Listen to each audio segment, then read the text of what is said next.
जातियों के नाम पर भेदभाव करते हैं और राजनीतियां करते हैं, उनके लिए ये राम जी और केवट की का मिलन बड़ा मैसेज अच्छा देने वाला है कि राम जी ने कहीं जातियों को इस तरह से नहीं कि तुम्हारी जाति ऊंच है तो नीच है, ऊंच नीच का कोई भेद राम जी के यहाँ तो नहीं है। राम जी केवट को गले से लगाते हैं, निषाद राज को गले से लगाते हैं, और शबरी माता सबर जाति की थी, उनके जूठे बेर खाते हैं। अब बताइए, ये जातियां जो हैं, क्या ये भगवान की भक्ति में बाधा है? नहीं। क्या भगवान को पाने का अधिकार सबका नहीं है? क्या भगवान की पूजा करने का अधिकार सबका नहीं है? बिल्कुल है, सबका है। जातियां व्यवस्था के लिए बनाई थी सनातन में, पर बाद में उन जातियों को लोगों ने छुआछूत के नाम से कन्वर्ट कर दिया, आपस में ही लड़ गए, मर गए छुआछूत के नाम पर। इसलिए सनातनी को किसी भी ब्राह्मण हो, क्षत्रिय हो, वैश्य हो, शूद्र हो, हमें छुआछूत नहीं रखनी चाहिए। क्या नहीं रखना चाहिए? बोलो मेरी माँ। छुआछूत नहीं। जातियां बनी हैं व्यवस्था के लिए। ब्राह्मण कोई जाति नहीं है, ब्राह्मण की व्यवस्था। वेद पढ़ना, वेद पढ़ाना, यज्ञ करना, यज्ञ कराना, दान लेना, दान देना, ये ब्राह्मण के कर्म है। क्षत्रिय कोई जाति नहीं है, एक व्यवस्था है। युद्ध लड़ना, तलवार चलाना और अपने राष्ट्र को, अपने राज्य को, अपने देश को विजयी रखना, ये क्षत्रिय का धर्म है। जो तलवार संभाले, जो वेद संभाले, पुराण संभाले, वो ब्राह्मण। जो तलवार संभाले वो क्षत्रिय, जो पैसा संभाले वो वैश्य, और जो सेवा संभाले वो शूद्र। ये व्यवस्था बनाई थी। कोई लड़ने के लिए थोड़ी बनाई थी कि तुम आपस में लड़ पड़ो। बाद में आपस में लड़ गए, बोले हम बड़े, हम बड़े, हम बड़े। कोई बड़ा कहां? कहां कोई बड़ा? कोई बड़ा, कोई छोटा। बड़े छोटे की तो लड़ाई थी ही नहीं कभी, व्यवस्था थी। अब जैसे कि आप बस में जाते हो या बाजार जाते हो या होटल में जाते हो, तो वहां भी एक व्यवस्था नहीं है। बिना व्यवस्था के बस चलती है। ड्राइवर एक व्यवस्था है, कंडक्टर एक व्यवस्था है। उन दोनों के बिना बस खड़ी है तो खड़ी है, चले कैसे? बोलो भाई। दर्जी कपड़ा सिलना एक व्यवस्था ना है आपके लिए? जूता सिलना क्या है? आपके शरीर को क्या क्या चाहिए?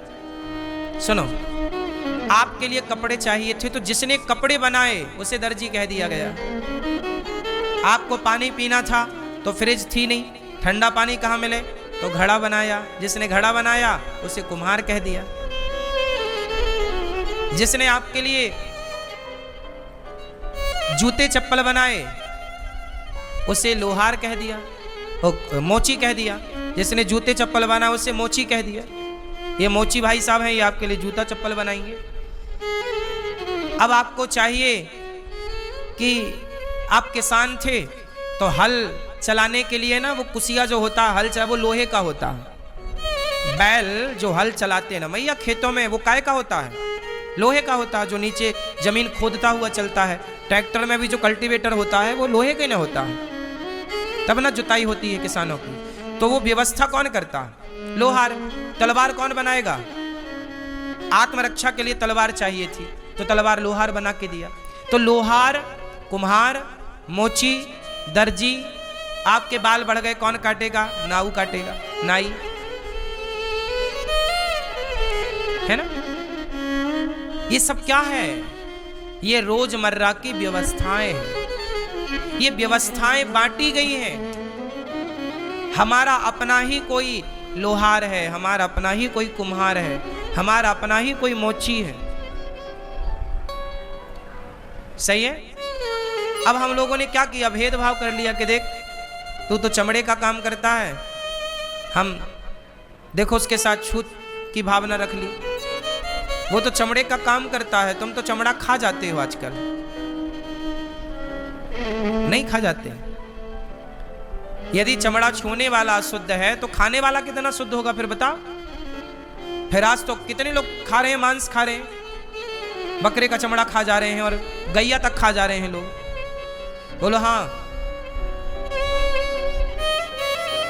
बात सही है कि गलत है? कहते हैं कि हिंदू मुस्लिम भाई भाई। कैसे भाई भाई? एक बात बताओ, मुस्लिम तो गैया खाता है। तुम्हारा मोची भाई जो हमारे भारत का मोची है, जूता सिलता है, वो तो बेचारा केवल चमड़ा से जूता बनाता, तुम कहते हो ये अशुद्ध है। और मुसलमान को तुम भाई कह रहे हो जो कि वो गैया का मांस खा रहा है, तो खाने वाले को, तो गैया का मांस खाने वाले को तुम गले लगा रहे हो। और जो तुम्हारा अपना मोची काम कर रहा है जूते का, जो उसका काम है पैतृक, तुम उसे अछूत कह रहे हो। ये कैसा न्याय है भाई? बताओ, चमड़ा छूने वाला अछूत है कि खाने वाला? उत्तर दो। छूने वाला अपवित्र है कि खाने वाला? भाई छूने वाला तो उसकी मजबूरी है, क्योंकि गैया पहले मर जाती थी तो गैया को मोची ले जाता था, उसका चमड़ा निकाल लेता था, मरी हुई गैया का निकालता था, जिंदा को नहीं मारता था। पहले गैया ज्यादा थी, एक एक घर में 10-10 गैया थी, 20-20 गैया थी, 50-50 गैया थी। बोलो हाँ, हर घर में गैया थी।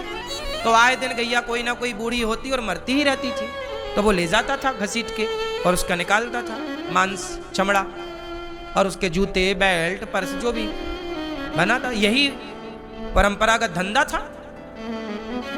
क्यों भैया? यही तो बिजनेस था, यही तो काम था। तो वो मोची अशुद्ध कैसे हो गया भाई, ये बताओ? वो तो गैया का मांस खाता भी नहीं था, गैया का चमड़ा निकालता था पर खाता नहीं था। हमारा मोची भारत का सनातनी है ना, वो गैया नहीं खाता, वो तो उसका काम है तो मांस चमड़ा निकालता है बस। खाने वालों को तुम भाई कह रहे हो, हिंदू मुस्लिम भाई भाई, और जो तुम्हारा मोची सदा से तुम्हारे लिए काम कर रहा हो उसे तुमने अछूत करार दे दिया। नहीं, ये गलत हो गया। इसलिए हमारा सनातनी में हम 4 भाई हैं। हम हमेशा एक बात कहते हैं आपसे, हम कितने भाई हैं? 4। ब्राह्मण, क्षत्रिय, वैश्य और शूद्र। कितने भाई? हम 4 भाई हैं और चारों के पिता एक हैं। ब्राह्मण के पिता कौन है? बोलो, भगवान। ब्राह्मणोस्य मुखमासीद बाहु राजन्यः कृताः ऊरु तदसिद वैश्यः पदभ्यां पुंशूद्रो अजायत। ब्राह्मण के पिता भगवान है, क्षत्रिय के पिता भी भगवान है। भगवान के मुख से ब्राह्मण प्रकट हुआ, भुजाओं से क्षत्रिय प्रकट हुआ, जंघा से वैश्य प्रकट हुआ और चरण से शूद्र प्रकट हुआ। तो चारों का बाप तो एक ही है। जब चारों एक ही पिता की संतान हो तो भाई आपस में लड़ते क्यों हो? फिर काहे की लड़ाई है? किसने तुम्हें बड़ा और छोटा बना दिया? ईश्वर ने तो तुम्हें पैदा किया है, तुम्हें छोटा बड़ा थोड़ी बनाया। तुम भाई हो चारों। यदि ये सनातनी संगठित नहीं रहे ना तो फिर गुलाम हो जाएगा ये देश। आज भारत कितने राज्यों में हिंदू अल्पसंख्यक है। बंगाल जैसे राज्य में आज हिंदू की स्थितियां क्या हैं? घुसपैठिए घुसते जा रहे हैं। और हिंदू दक्षिण में जाके देख लो, दक्षिण के राज्यों में हिंदू क्या हो रहे हैं? अल्पसंख्यक। इसलिए अल्पसंख्यक हो जाएंगे, जिसकी लाठी उसकी भैंस हो जाएगी। तुम गुलाम थे 500 साल तक और 200 साल अंग्रेजों के, 700 साल तक ऐसे ही आपस में लड़ते रहे तो फिर गुलाम हो जाओगे। अंग्रेजों ने यही तो नारा दिया कि फूट डालो शासन करो। जातियों का जहर अंग्रेजों ने घोला। भरद्वाज जी से राम जी मिले और केवट को गले लगाकर राम जी भरद्वाज जी से मिले। भरद्वाज जी से मिल करके भेंट हुई।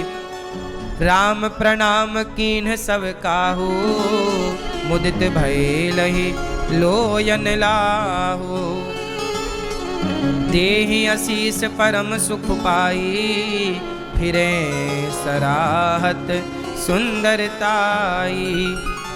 विश्राम किए, फिर उसके बाद राम जी आगे बढ़े।